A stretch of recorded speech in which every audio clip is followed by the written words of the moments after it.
Hai para penikmat catur, balik lagi di channel gua, dan kali ini sesuai yang kalian lihat ya, gue memakai papan catur yang 2 dimensi.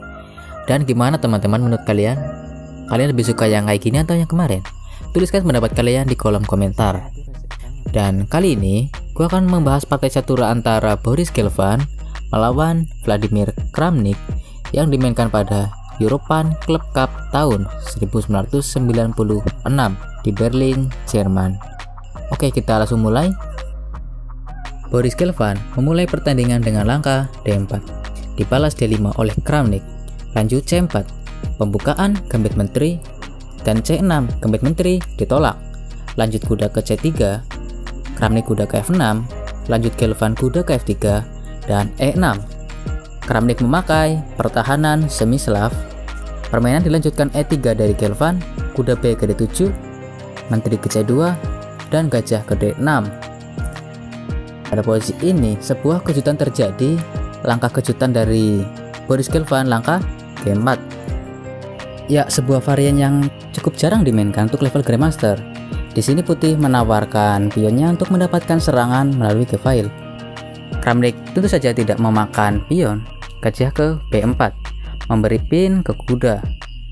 Gelfand gajah ke D2, menghilangkan pin, lalu menteri ke E7, dan E3 dari Gelfand mengancam gajah.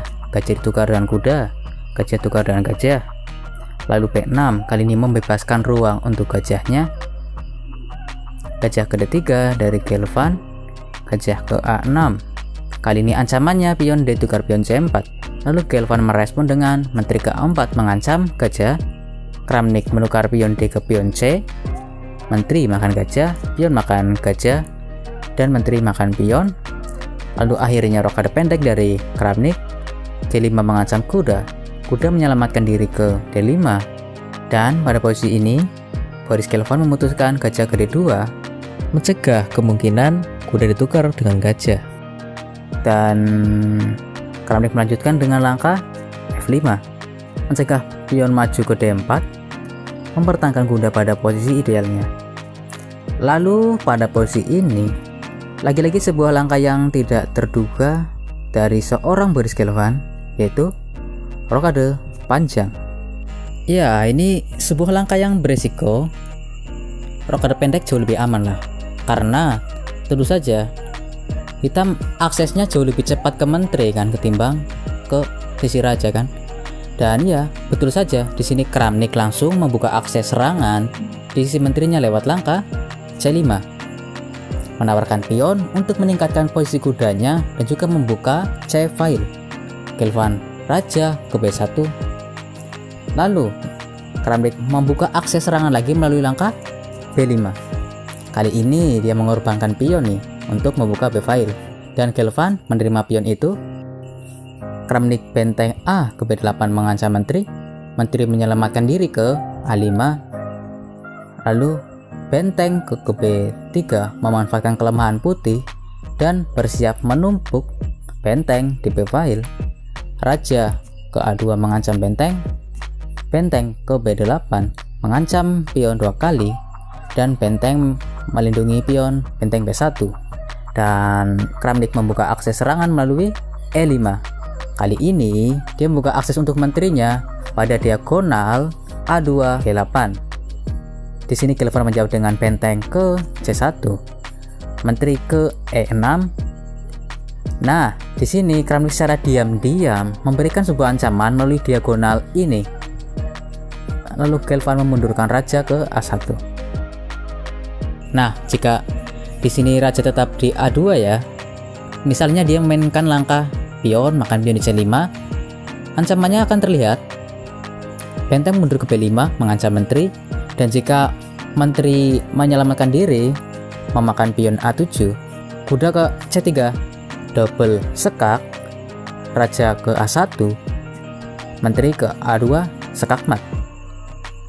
Ya, itu dia ancamannya ya. Dan oke, kita balik lagi ke posisi ini. Lalu setelah raja mundur ke A1, Kramnik memakan pion D4 secara gratis, karena jika pion makan pion maka benteng makan kuda ya kan. Dan lagi-lagi sebuah langkah kejutan di sini, mungkin karena udah kebingungan ya Boris Gelfand, posisinya terlalu pasif. Dia mainkan langkah, benteng makan pion. Tujuannya untuk mendapatkan pion D4, untuk mendapatkan keaktifan ya sepertinya. Kuda tukar benteng, lalu menteri makan kuda. Nah ini nih. Jika di sini kuda makan pion D4 secara langsung ya, memberi garpu ke menteri dan benteng. Setelah menteri mundur ke C8, ini sangat sia-sia untuk putih karena di sini putih nggak bisa loh makan benteng. Jika dia nekat, ya udah kuda makan kuda, skak seter. Kan nggak mungkin ya kan. Dan kita kembali ke posisi. Setelah menteri makan kuda, maka ada ancaman garpu ya kan. Dan ada ancaman garpu gini, Kramnik tidak mundur, melainkan memberikan sebuah ancaman yang kuat. Dimulai dengan langkah, bam, kuda ke C3. Udah pasti kuda nggak bisa dimakan dengan pion karena benteng makan benteng, B1 skakmat. Kelvon memakan pion D4 sesuai rencananya. Dan bam, kali ini mengancam skakmat, benteng makan benteng, jadi benteng tukar benteng. Lalu bam, menteri K2 sekak. Dan setelah langkah ini, Boris Kelvon menyerah karena setelah benteng makan menteri, benteng ke B1 skakmat. Ya, jadi gitu. Kelvon menyerah sebelum satu langkah skakmat. Kalau pikir nanggung juga sih. Dan oke, seperti biasa teman-teman, saatnya gue pamit undur diri. Jika kalian suka video ini, jangan lupa untuk klik like. Jika ingin terus mengikuti video gue, klik subscribe. Dan salam pencinta catur, Gens Unasumus, kita satu keluarga.